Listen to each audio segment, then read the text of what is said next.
deal with the other map later. We'll begin the first map now. We start off with Kalahari. Kalahari, ladies and gentlemen, things are gonna get heated up at this very spot itself. Alright, Ruins being the spot, and Bigetron by Vitality, all four players are just charging forward. They do not care about what's gonna happen next. But I love the way the Vortex is already set right in the smack center, and the bonfire as well. So Falcons, they already have a really good plan in mind. And whoa! Did I just see a Santino barrage right inside one of the areas? One more, he needs to be very aware about it. Oh, and they all charge towards the airdrop. Wow. The Ignis wall used to initiate that battle. Kyong dips out of the smoke cover, hoping to find the angles, but Koja takes a nice turn around the entire periphery. He finds only on fire. One more is jiggling in and out of that smoke vortex, hoping to find some solace, but there's absolutely nobody coming to save him. Ffmai from above can see everybody, and he picks up 2 eliminations. Lovely crossfire setup between Bigetron by Vitality and Falcons fall for that trap, hook, line, and sinker. Well, Falcons thought that the left flank will be absolutely the best to be done against PTR by Vitality, but it did not happen. It did not work out for them till the very end. So mistakes after mistakes, and they take a plunge down the first round itself.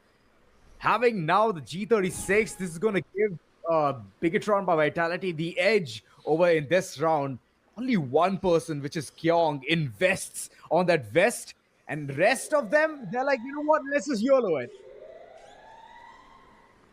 Yeah, Bigetron, while they can't afford all the vests right now, they do have a G36 in the hands of Ffmai. I'm surprised that nobody else has tried to make a move just yet, because Bigetron are just hiding on the edge of that smoke vortex, waiting for the airdrop. They are expecting Falcons to come in over there and loot it as well, but Falcons don't make a move for it, so Bigetron can get away with it without getting punished. Falcons, on the other hand, have gone for a 2-1 split for now, because On Fire and one more are about to push Ffmai. Ffmai is supposed to be the faraway sniper, but here comes the backup from Teeks and Kyong. They jump into the ground floor, and one more is no more. Ffmai has been saved. He turns around and helps out Kiroro as well. No, Kiroro's got backup of his own. On Fire will deal with Ffmai. Lovely spray from afar. That range is ridiculous on the mini Uzi. But Kyong is just dipping in and out of this Chrono Shield. He goes around the other side hoping to find the shots on Kiroro, but he realizes Limit X7 is also backing him up. So he falls back for the time being. It's a 2v2. His teammates, on the other hand, have secured On Fire. So now it's a proper 2v2, and Kyong and Teeks are close enough to provide backup to each other. Look at them constantly dishing out the damage. Finally, the freeze nade coming in. Kiroro flushed out of that spot. But they've already looted the entire thing from the care package. Now moving forward, Limit X just trying to check those corners. Kyong got snoozing right there. And now the last man standing, Deeks. What can he do? G36 constantly switching around with the pistols as well. But nothing is going to work out against 2 people trying to rush right in as he's healing himself. But it's not going to work out as he needs that buffer time as well for his HP to reflect on him. And that's where Falcons, they get the second round. What a way to charge forward. And this was that one spot where I thought that Falcons, they are about to clip themselves off. But nope, they were soaring high in the sky. Kiroro getting the elimination over there on Kyong. That was an absolute game changer, because you saw how Deeks and Kyong jumped into the house again to back up Ffmai. Bigetron by Vitality, they were split up, but they instantly regrouped to get the numbers advantage. And over there, Kiroro's sneakiness net them a crucial elimination. This time, once again, Kiroro goes towards the high ground, hoping to be sneaky. But On Fire has already reached that airdrop. And Teeks jumps in, instantly pumps his gut full of lead with that Mag 7. On Fire is a little too late to the party, because there's way too many BTR members over here. One more somehow is surviving on his last legs. But unfortunately, it's still not enough. There's way too much HP on these Bigetron players. This was very quick. Last one standing, Kiroro, Falcons. They have a sliver of hope, but that hope is going to be ripped right apart. Bigetron by Vitality. Lovely way to display the control right off the bat. They went in for the cyber airdrop, and this is the way they contest in style. Yeah, it has to be stylish. Especially when you're jumping in and around that vortex, you have to be on point. Kiroro putting in so much pressure from above. And even with his angles, even with the knocks that he acquired, it's not enough to get his team around. Bigetron don't just get the cyber airdrop, but they also get the point. And now they're that much closer to victory. All right, this time around, Falcons. Couple of players splitting right in front and on fire. His HP is already way too low. Ffmai, it's all thanks to him. And those shots are looking really good, but there's a really good retaliation. Koja has been picked clean. Now, Bigetron by Vitality, they are facing the wrath of having a man count disadvantage. Kyong, that was his time to shine, but unfortunately, on fire, he was way too quick. Instantly dashes away from harm's way. But wait a second. The way the entire team is just rushing forward, What? It doesn't matter whether you want to stay alive or not.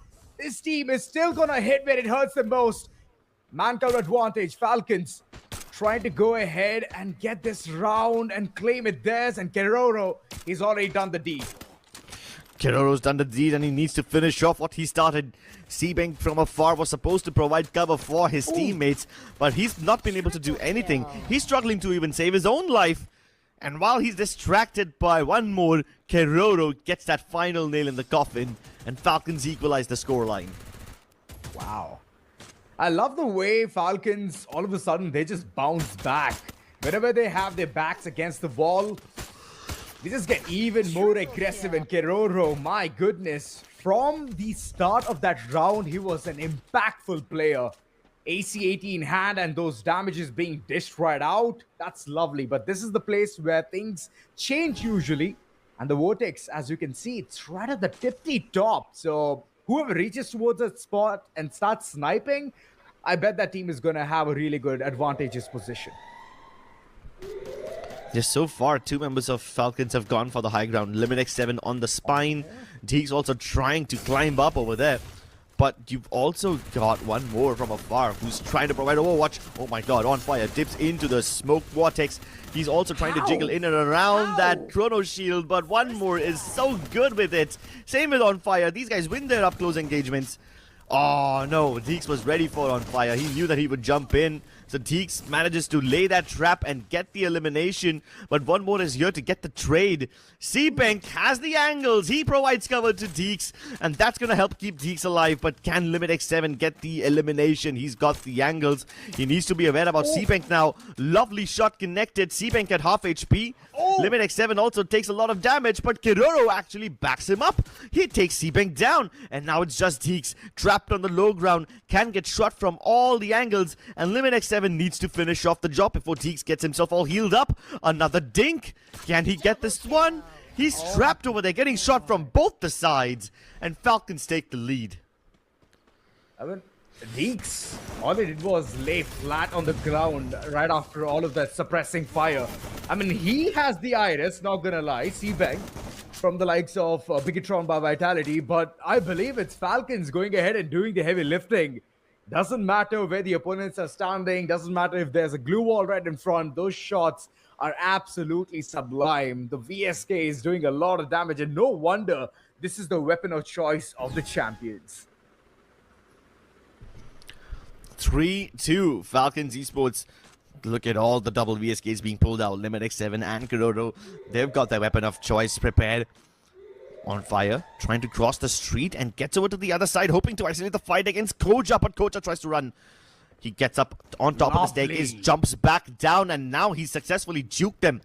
On fire, though, has an idea that Ignis will tag him up, and that should give an idea about Koja's position. Finally, on fire, jumps off the window and gets that elimination with the Trogon. The backup is still here. Ffmai, he's alive and kicking. Already nullified couple of the players, and now it's all easy peasy lemon squeezy for Bigetron by Vitality as they have the man count advantage. Liminex7 just trying to run away. He is trying his level best in order to get at least some kind of an edge here in this game, but it has been provided. It's a 1v2. Keroro still alive and kicking. And this is the time where I believe Falcons, if they clutch it out, then I don't think so Bigetron by Vitality will have any kind of response when it comes to clutching it out in such situations. Oh my god, that AWMY and the VSK. They're doing so much damage, 100 damage each onto Kyong as well as Deeks. Keroro, if he lands 2 more shots like this, he might just be able to win this entire battle, and he can barely see Kyong. They both jump out of the window at the same time. They time that stuff, man. They say 3, 2, 1, we go out. And there's no way they're offering 1v1s to Keroro. Absolutely not. Yesterday, we did see a similar kind of a task being accomplished. And well, First blood. it was then and now it's now. Teams, they have evolved a lot. And look at the way Ffmai. Oh boy! Love that shot coming through. Bigetron by Vitality. This was the round. Like you rightly mentioned, the synchronization between both the players and jumping out of the window. And Kyong was so confused. Who to shoot first? You can't. Even if you decide to shoot one person, the other guy will just eliminate you when he has the chance. And that's what these teams need to do. They need to stick together in a way that they can provide each other backup. Even if one of you goes down, the other one will get the revenge. That's why sticking together is important, and that's why trading frags is so difficult, because take a look at On Fire. He almost got that knock, but his opponent got away. Deke survived with that Santino Shape Splitter, and now Kyong tries to chase again. This time, he's on the heels of On Fire, and he will get that execution done. Man advantage secured, but here comes the trade. One more is good for one more. He's taken down Kyong. Deke's also out of the picture. Falcons are winning all the duels, and it's just up to Ffmai now. Ffmai against the world. A 1v3 through which he was trying, but unfortunately Limit X7 is gonna go limitless and get that last shot on him. A good round nonetheless, but I believe that Kyong got a bit more aggressive or a bit more greedy in order to get the elimination right off the bat. He could have taken another fight right there in that corner, but unfortunately he took the entire bullet down the drain. And there he goes, the HP down and the round gone already. Falcons, they're up with 4, 1 point lead, and Bigetron by Vitality. They can somehow close this gap, but the gap needs to be with that bit more smartness. Ooh, I see a massive gap over here, which On Fire has shown us. That's the gap between him and his teammates. He's going around the outskirts of Council Hall all by himself, and the moment he takes shots, he's been spotted, so he's getting chased now. Keroro also trying to force a 1v1 against Deeks. Deeks can obviously use the Shapesplitter on the other side, but these guys exchange positions. Now he drops up behind him, but Keroro is fully aware about Deeks' movements. The moment he teleports in, Keroro lays the trap, AC-80 headshot to the head, and he lands another one onto Ffmai. Oh my god, Keroro. He's actually doing God's work over here. Almost had the shot against the other player as well, but Kyong will break his ankles, and finally the Max 7 puts him down. Limit X7, look at him, constantly taking those spot shots, but it's not going to work out. Ffmai, what a lovely way to shut him down. The fourth coming on board, and it's an equalizer. Way to go, Bigetron by Vitality. Just constantly keeping tabs on where the opponents are going to head towards. And this time, Kyong, he did not make the mistake. He had the backup of Koja, and that's where he got the finishing move, the knuckle cluster on the opponent. But what a way to chase around. Kyong, nice. For all, things are starting to get dicey now, Azura, and I'm starting to get nervous. Hell, if I'm feeling nervous, how do these players feel? Ugh, I don't want to think about that. Falcons already take a shot. One more takes one to the dome, and they both converge towards the silo platform. Koja lands the first shot. On Fire dashes in, and he can't get anything done. He's been locked out of the action because of the glue walls. He has to break them to continue fighting. So many time turners being popped in their faces, but Kyong and Koja shoot down everybody who's inside those domes. Fearless. Lovely connections. Fearless, relentless, Bigetron by Vitality. From the word go, look at them, just charging forward, not at all caring about what just happened. And the first shot itself just lowered the HP of the opponents, and from there on, Bigetron by Vitality, they got the green signal. And look at them, all 4 players alive in the previous rounds. That's beautiful. Yet again, heading all the way towards Shrines. This might be that final nail in the coffin. Or wait, will Falcons bounce back yet again? If they do, then this will be truly a game that's been stretched to its limits. Koja, he has absolutely no fear. He jumps right inside. Seabank, nice cover fire from afar. He gets Keroro, but Koja wants to find the angles onto Limit X7, who's been putting up glue wall after glue wall. Finally, Deeks gets him. But the moment Deeks peeks around the other corner, one more lands that nice VSK headshot onto him. Nice timing. Luckily, there is a time turner, so they can get the res onto him, so that's fine. But Seabank gets another shot onto Keroro. Seabank is actually keeping the hope alive for his team. On fire, has to run away, but Kyung will not let him escape. Bigetron, take the booyah. Absolutely. I mean, the way the support has been provided by Seabank. Oh my